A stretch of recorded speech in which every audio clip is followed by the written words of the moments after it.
ఉంది? కాదని అనక ఒరేయ్ పెదబాబు నవ్వు దొరసాని చిరునవ్వుల సవడితో నువ్వు సందడి చేయాలి, చిరునవ్వుల సవడితో నువ్వు సందడి చేయాలి. నవ్వు నీలవేణి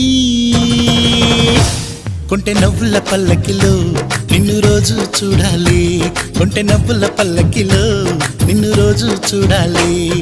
నిత్య మల్లె పూలాగా నువ్వు ముద్దుగా నవ్వు